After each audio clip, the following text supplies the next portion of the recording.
Hello বন্ধুরা, তোমরা সবাই কেমন আছো? আশা করি তোমরা সবাই ভালো আছো। আমি পাপিয়া চলে এসেছি তোমাদের সামনে নতুন আরও একটা রান্না নিয়ে। আজকে আমি বানিয়েছি খাসি মাংস। এই মাংসটা দেখতে যেমন সুন্দর হয়েছে, খেতেও খুব সুন্দর হয়েছে, আর টাইমটা অনেকটাই কম লেগেছে। এটা কিভাবে বানিয়েছি চলো দেখিয়ে দিই তোমাদের। তার আগে জানিয়ে দিই, আমার চ্যানেলে যারা নতুন বন্ধু আছেন, যারা এখনও আমার চ্যানেলটিকে সাবস্ক্রাইব করেননি, তাদের কাছে অনুরোধ করছি আমার চ্যানেলটিকে সাবস্ক্রাইব করবেন এবং পাশে থাকা বেল আইকনটি প্রেস করে দেবেন। এতে করে আমি কোনো নতুন রান্নার রেসিপি দেওয়ার সাথে সাথে আপনাদের কাছে নোটিফিকেশান পৌঁছে যাবে। চলো রান্নাটা পুরোটাই দেখবেন এবং কিভাবে করেছি আপনাদের সাথে ওটা শেয়ার করে নিই। খাসির মাংস এখানটায় নিয়ে নিয়েছি 2 কিলো। এখানটায় নিয়েছি 6টা আলু। আলুগুলো বেশ বড় বড় করে কেটে নিয়েছি। এখানটায় পেঁয়াজ নিয়েছি 6টা মাঝারি সাইজের পেঁয়াজ আমি এইভাবে কুচিয়ে নিয়েছি। এখানটায় আমি নিয়ে নিয়েছি রসুন আর টমেটোমের পেস্ট একসাথে। আর এখানটায় নিয়েছি আদা, শুকনো লঙ্কার গুঁড়ো, এলাচ, লবঙ্গ, ডালচিনি, লবণ, হলুদ। এখানটায় আছে টক দই, চিনি, তেজপাতা নিয়েছি, কাঁচা লঙ্কা। এখন আমি শুকনো লঙ্কার মধ্যে দিয়ে দিচ্ছি সর্ষের তেল। তেলটা দেওয়ার পর লঙ্কার সাথে ভালো করে তেলটা মিশিয়ে নেব। এইভাবে সর্ষের তেলের সাথে যদি লঙ্কার গুঁড়ো রান্নার কিছুক্ষণ আগে যদি মিশিয়ে রাখেন, তাতে কালারটা খুব সুন্দর হয়।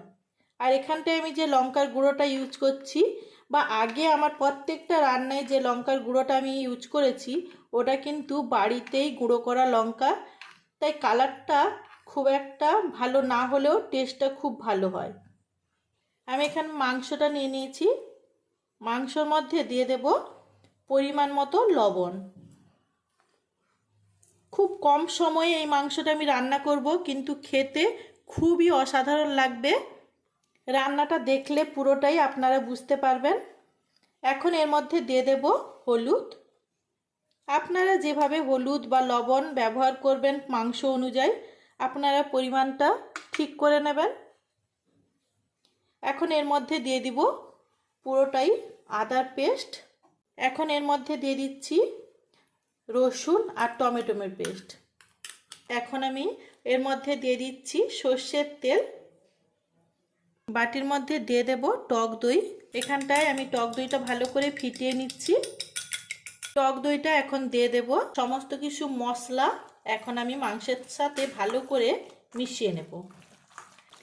এখন এটা ঢাকা দিয়ে রেখে দেব 30 মিনিটের জন্য।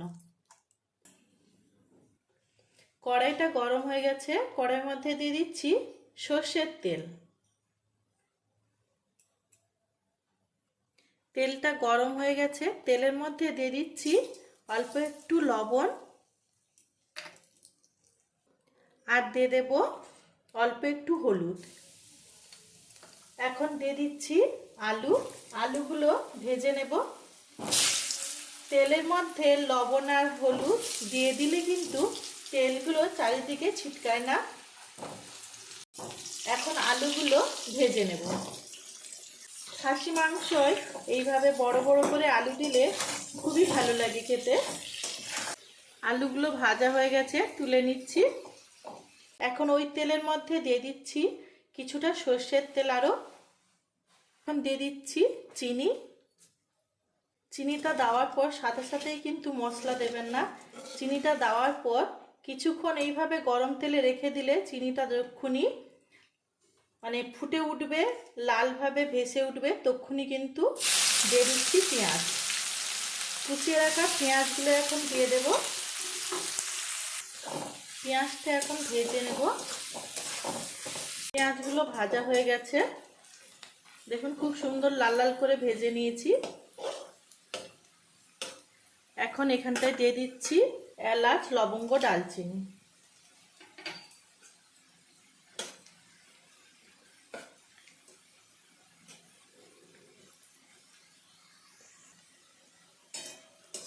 এখন আমি এর মধ্যে দিয়ে দেব ম্যারিনেট করা মাংস। এখন 5 মিনিটের মতো এইভাবে হাই ফ্লেমে মাংসটা ভালো করে মশলার সাথে মিশিয়ে দেব আর নাড়াতে থাকবো। মাংসটা 5-7 মিনিট এইভাবে হাই ফ্লেমে কষিয়ে নিচ্ছি। দেখুন কতটা মাংস থেকে জল বেরিয়েছে। এখন এর মধ্যে দিয়ে দিচ্ছি লঙ্কার গুঁড়ো, যেটা আমি সর্ষের তেলের মধ্যে মিশিয়ে রেখেছিলাম, এখন ওটা দিয়ে দিলাম। লঙ্কার গুঁড়োটা দেওয়ার পর এখন আরও 2-3 মিনিট আমি লঙ্কার সাথে মাংসটা ভালো করে মিশিয়ে নিচ্ছি। দেখুন মাংস থেকে বেশ অনেকটাই জল বেরিয়েছে। এখন 2-3 মিনিট এই হাই ফ্লেমেই কিন্তু মাংসটা আমি লঙ্কার সাথে মিশিয়ে নেব। 2-3 মিনিট এইভাবে হাই ফ্লেমে মাংসটা কষাচ্ছিলাম। এখন মাংসটা নামিয়ে নিচ্ছি। এখন আমি মাংসটা দিয়ে দেব প্রেসার কুকারের মধ্যে। প্রেসার কুকারের মধ্যে পুরো মাংসটা তুলে নিয়েছি। এখন এই কড়াইয়ের জলটা ভালো করে ফুটিয়ে নিয়েছি। দিয়ে দিচ্ছি প্রেসার কুকারের মধ্যে। জলটা কুকারের মধ্যে দেওয়ার পর এখন গ্যাস ওভেনে বসিয়ে দিয়েছি। এখন এর মধ্যে দিয়ে দিচ্ছি 2টো কাঁচা লঙ্কা আর দিয়ে দিচ্ছি তেজপাতা। প্রেসার কুকারের মধ্যে আমি কোনো সিটি দেব না, শুধুমাত্র 10 মিনিট লো ফ্লেমে প্রেসার কুকারটা বসিয়ে রাখবো গ্যাসের ওভেনে। প্রেসার কুকারে একটাও সিটি এখনো পড়েনি। এই অবস্থায় কিন্তু আমি গ্যাসটা বন্ধ করে দিচ্ছি। প্রেসার কুকারের ভাপটা কমে গেছে। এখন ঢাকনাটা খুলে দিচ্ছি। কড়াইটা গরম হয়ে গেছে। এখন এর মধ্যে দিয়ে দিচ্ছি মাংস।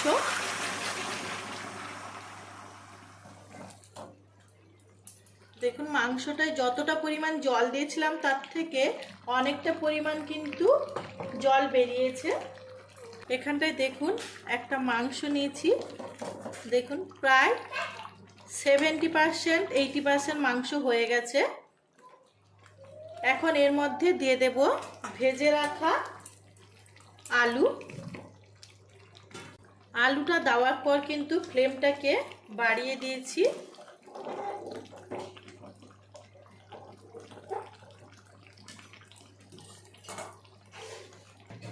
চার 5 মিনিট এইভাবে হাই ফ্লেমে দেখুন রেখে দিতে কালারটা কতটা সুন্দর এসছে। আরও 2 মিনিট কষানোর পর দেখুন কালারটা একটু একটু করে চেঞ্জ হচ্ছে। আরও যখন 2-3 মিনিট কষাবো এর থেকে আরও সুন্দর একটা কালার হবে। রান্নাটা কমপ্লিট হয়ে গেছে, এখন নামিয়ে নেব। আর আমার এই রান্নাটা যদি আপনাদের ভালো লেগে থাকে অবশ্যই একটা লাইক করবেন, শেয়ার করবেন এবং সাবস্ক্রাইব করবেন। আজকে এখানেই শেষ করলাম। দেখা হচ্ছে নতুন কোনো রান্নার সাথে।